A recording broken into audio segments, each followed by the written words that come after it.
Hey there, everyone. What's going on?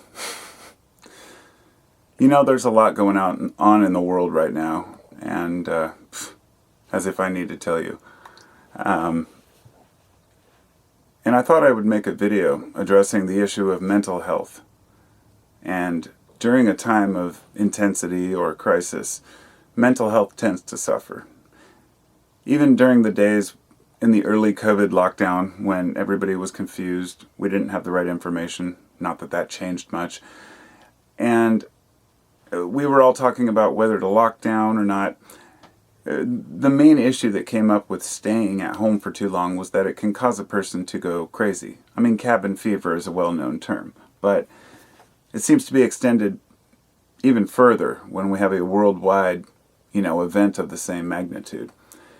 And I think a lot of people are losing it.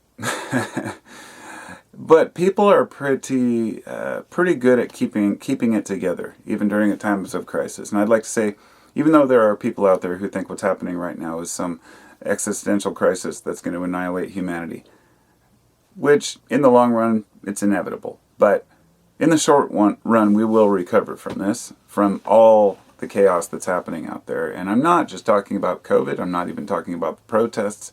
There is a lot going on in the world beyond human systems, And I think that maybe that's why people are just kind of losing their minds, because there are so many different factors at play that we feel like there's no hope. Not only that, but a lot of people have what you would call, I guess, COVID fatigue, where we have just given up on giving a shit. As somebody said the other day, wow, a couple of weeks ago everybody was, social distancing, and now all of a sudden there's protests where people packed into, streets around the world. And it's a pretty amazing time, and it's easy to kind of lose yourself in it. The first way to handle this, I think, would be to turn off the media. Now, it's hard to talk about where to get your information. I do scan the headlines. I do look at AP or Associated Press. They have a lot of different journalists, but it's not like I use that as my exclusive place for news. You have to confirm every story. And the point I wanted to make about news is that regardless of what you watch, it'll make you seem like everything's falling apart if you listen to too much of it. Regardless, left or right or anywhere in the middle. And listening to local news can be pretty cheesy because they tend to bring up dumb stories. But, I'd urge anybody to go back to your local newspaper and support your local news, because ultimately they are the ones who support the larger institutions. These are the people who find the stories that are kind of leached off by the larger institutions. So, beyond turning off the media, of course we still have to have information. So we share a lot on social media, and that can be just as much of a cesspool. So we get more and more confused about what's going on. So to ease this, we need to do some critical thinking. That means be aware of what's going on. Pay attention to what's going on around us, and especially look at the bigger picture. Because it's really easy to get wrapped up in one thing. I've done it. I'm a human being, okay? Even the experiences that I've had in my life where I think something is a certain way, and all of a sudden it's not, I still don't know how to feel about what's going on with COVID compared to what's going on with the protests, like I said, because I was down there in Portland protesting, and I thought, man, we're putting ourselves in danger, but is it worth it? And then I think back to all the times when I've been harassed by police and all the issues I've had, and I think, yeah, it's worth it, in the long run. But not everybody sees it that way, and I think that's why it's important to see the bigger picture, because we're fighting amongst one another. It's not worth battling with your fellow man, because everybody has their own opinions. But a lot of these opinions are strongly misinformed, and I firmly believe this is from a failure of leadership. And honest leadership will always keep the people at peace, at least to the extent where people can have civil discussions and disagreements about things. But if leadership is just pouring gasoline on the fire, then people just want to fight with one another. So, to get to the point, this isn't about all the chaos going on, but rather how to deal with it. I mean, as a McDonald's nation, where we have health issues, as a corporate nation, where we have financial issues, as a warmongering nation, where we're always invading other people, it's easy for Americans to detach and just kind of cover our faces and isolate from the things our government does because they don't answer to the people anymore.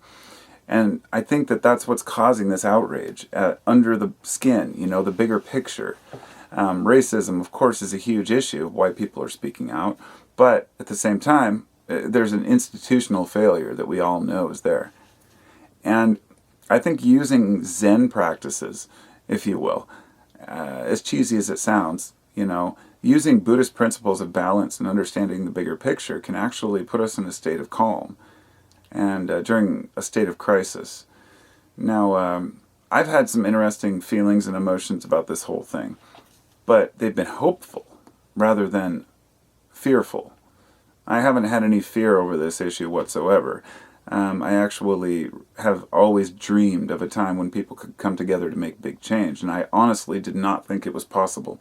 Even a month ago, if you said something like this could happen, I'd say, no chance, But it just goes to show that the bigger picture, people have legitimate grievances. And it's easy for a lot of people to get scared about that and think, oh my God, everything's falling apart. Society's chaos. First, we can't open businesses. Now everybody's just mobbing the streets and destroying those businesses. The nation's falling apart. We need law and order. We need this. We need that. But really what we need is the voice of the people. That's what we are constitutionally given. However, in the face of adversity, in the face of not having our voices heard, people will stand up. But for an individual, we still have to go home and deal with our emotions.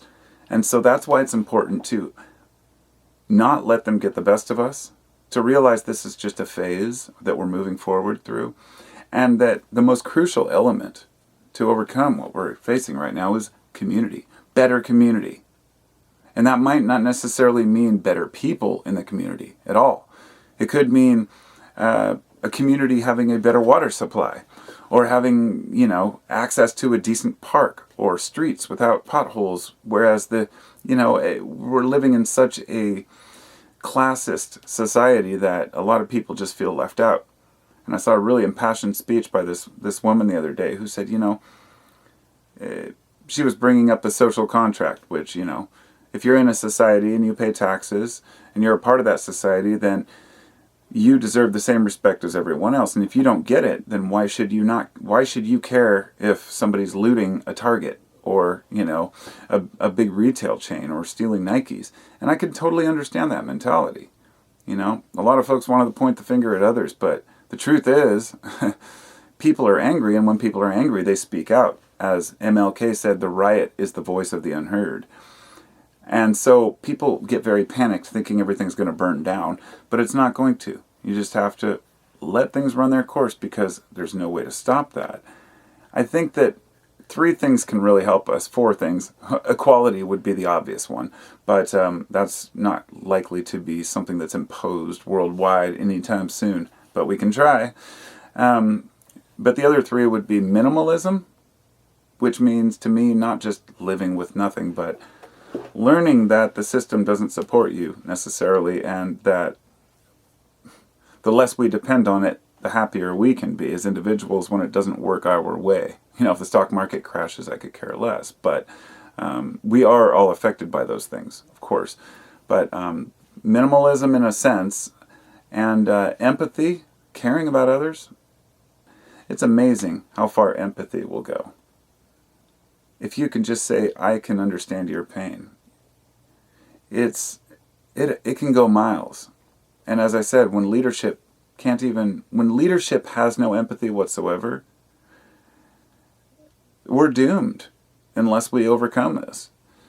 And the last one would be community. That means caring about your neighborhood. And if we can do those things, I think that we can really change this nation, change the world. As cheesy as it sounds, changes are afoot. And I know a lot of folks say, well, I don't expect a miracle. I don't either. I don't expect any quick changes. But you know what? They are possible. A lot of people have done it. A lot of nations have done it. Rebuilding from the ground up, with that foundation of human trust and understanding. Ultimately, we're all born naked, We all die alone, right? And I think that exposing the mortality and the reality of chaos in this world scares a lot of people, and I can understand that. I'm just hoping people don't fight back with violence, don't fight back with hatred, because it goes nowhere. It's one thing to have an opinion about people or ideas, but just blind hatred without understanding is why we're held back as a species.